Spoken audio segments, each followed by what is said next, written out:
Okay. Ramesh గారు మీది ఏ ఊరండి? మాది ఇప్పుడు భద్రాద్రి కొత్తగూడెం డిస్టిక్ జులూరుపాడు మండలం అనంతారం విలేజ్. ఇది ఎలైట్ వాళ్ళది 71. ఓకే. ఇది మేము 2 నెలల 15 రోజులు 3 నెలలు అవుతుందండి. ఇప్పుడు ఆగస్టు 15th ఆ మధ్యలో వేసాం. ఇప్పుడు నవంబర్ 17 కదా, 3 నెలలుగా వస్తుంది. ఈరోజు 17 నవంబర్ 17 2024. ఓకే. ఓకే. అది మొత్తం ఒక 3 నెలలు. ఇది కంప్లీట్ కాచుకుంటూ వెళ్తుంది. ఇది అంటే ఒక స్టెప్ కాసిన తర్వాత ఎదగటం అట్లా కాదండి, ఇట్లా కాచుకుంటూ వెళ్తుంది. ఓకే.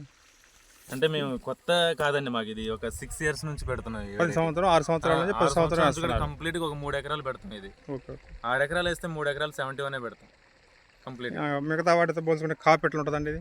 ఈ కాపు అసలు ఒక కాపు కాసి ఇంకో స్టెప్ వస్తుంది, ఇంకో కాపు కాస్తుంది అనేది కాదండి, కంప్లీట్ కాసుకుంటూ పోతూనే ఉంటుంది. ఇది కింద నుంచే కాసుకుంటే ఎదుగుతూనే ఉంటుంది, ఎంత ఎదిగినా అంత ఎదుగుతూనే ఉంటుంది. ఇప్పుడు 2 నెలల 15 రోజులు పంట అండి ఇది. 2 నెలల 15లో ఇప్పుడు ఏ వెరైటీ కూడా చెట్టుకి ఈ మాత్రం కాసున్న కాయలు ఉండవు. ఇప్పుడు 2 నెలల 15 రోజులు ఇట్లా కాసున్న కాయలు ఉండవు.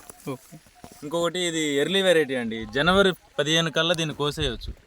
స్టార్టింగ్లో జనవరి 15 ఆ టైం కల్లా కంప్లీట్గా ఇది పంట చేతికి వస్తుంది. ఓకే. ఓకే.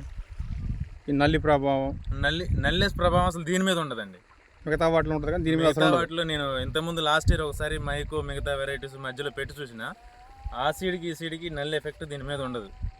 ఇంకా కొద్దిగా గొప్ప ఏమన్నా ఉంటే ఈ తెల్లదోమలు వాటిని కొంచెం తక్కువ శక్తి ఉంది, అంటే గుబ్బలు కొద్దిగా ఇది ఉంటుంది, కానీ నల్లి అయితే అసలు ఏమీ కాదు. కాయ బరువు ఎట్లా ఉంటుందండి? ఇది మైకో వాటికంటే ఎక్కువ బరువు అండి. ఇది చాలా బరువు వస్తుంది. ఇది అంటే మన ఈ వ్యాపారులు కొన్న తర్వాత ఇది పూర్తిగా ఎండలేదేమో అన్నట్టుంటుంది. ఇది ఒక బస్తా 40 kgs అట్లా వస్తుంటుంది.